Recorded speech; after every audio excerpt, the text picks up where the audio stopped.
યુહાનના શુભ સંદેશમાંથી વાંચન અધ્યાય 6 કડી 1 થી 15। આ પછી ઈસુ ગાલિલ ઉર્ફે તિબેરિસાના સરોવર સામે કાંઠે ચાલ્યા ગયા।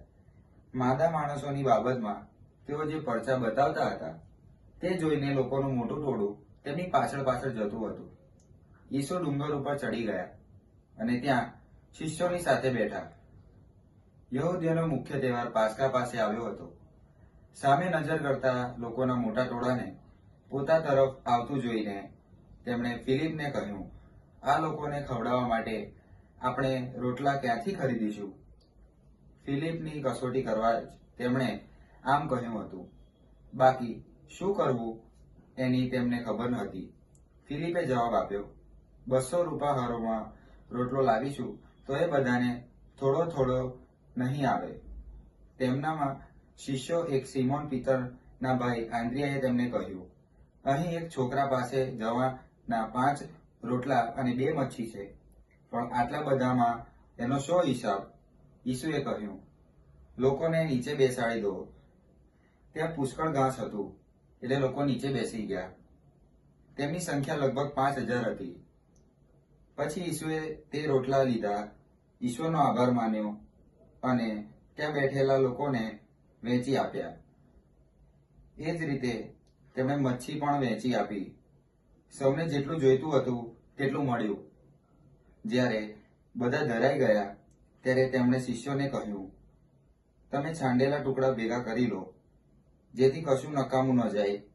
શિષ્યોએ તેમ કર્યું તો જવાના 5 રોટલામાંથી ખાધા વધેલા ટુકડાઓથી 12 ટોપલા ભરાયા। ઈસુએ કરેલો આ ચમત્કાર જોઈને લોકો બોલી ઉઠ્યા, સાચે જ આ તો જગતમાં આવનાર હતા તે પૈગંબર છે।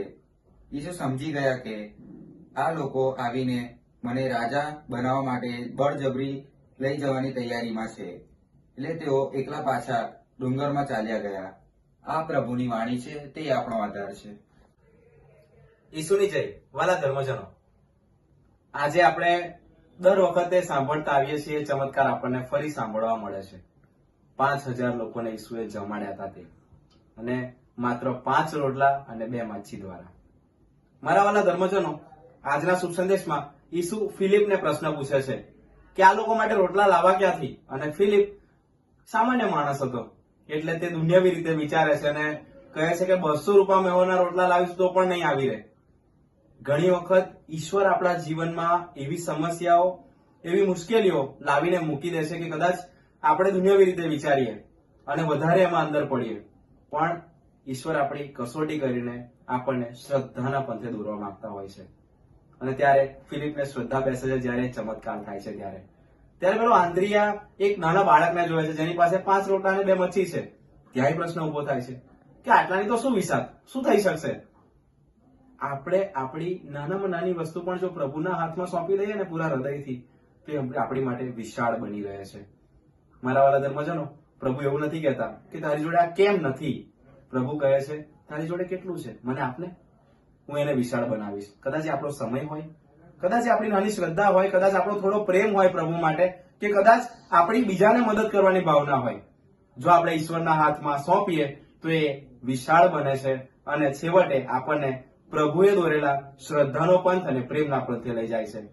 મારા વાળા ધર્મજનો, ચમત્કાર જ્યારે થયો ત્યારે ઘણી બધી વસ્તુઓ નહોતી, થોડીક જ વસ્તુ હતી। ચમત્કાર થયો એ થોડી વસ્તુઓથી થયો, અર્થાત આપણા નાના નાના કાર્યો એ આપણને પ્રભુના વિશાળ રસ્તે દોરે છે। ઈસુની જય।